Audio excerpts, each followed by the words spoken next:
Shalom brothers and sisters, welcome back to our video. And this is our video is all about the Lord Yeshua HaMashiach, Jesus Christ. Why we trust in Him. The Lord Jesus Christ, He was a healer. He came from above. Pinagaling niya ang may sakit, mga bulag, mga pilay, ang patay ay kanyang binuhay. The power of God is in Him. So that's why the John the Baptist said, repent ye, because the kingdom of God in His hands. So, ang mga propesya sa Old Testament is talking about Jesus Christ, that He was come into the world and become a man to sacrifice and to save thy people from wrongdoings, wickedness, lies, and everything.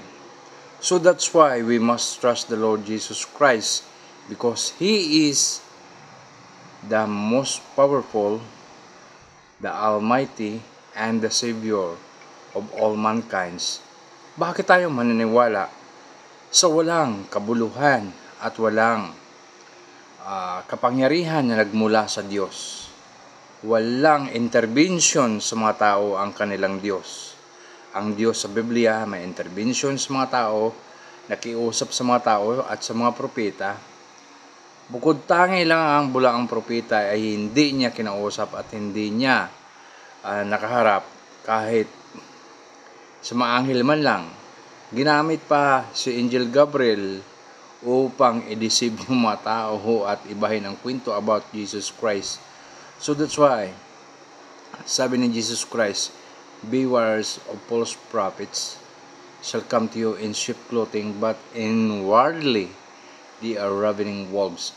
So winawarningan tayo ng Panginoon na mag-iingat sa mga bulaang propeta, sa mga false apostles, at sa hindi tunay na nananampalataya kay Jesus Christ at hindi nakinig at sumunod sa kanyang mga salita mula sa Biblia. So, sinasabi ko, brothers and sisters, only the Lord can heal you. Si Jesus Christ lang ang makapagpagaling sa iyo. Kung ikaw may sakit, kung ikaw may problema sa buhay, kung ikaw ay may kapansanan, manalig ka lang, manalangin ka lang sa Diyos Ama sa pangalan ni Jesus Christ, siya ay nakikinig at naririnig ka niya, at ikaw ang pagagalingin ka niya kahit ano pa yan ang iyong naramdaman at kahit ano pang iyong hilingin. Kaya we trust the Lord Jesus Christ more than others.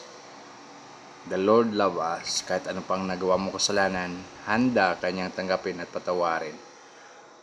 Come to Jesus Christ and be saved, brothers and sisters. Shalom everyone.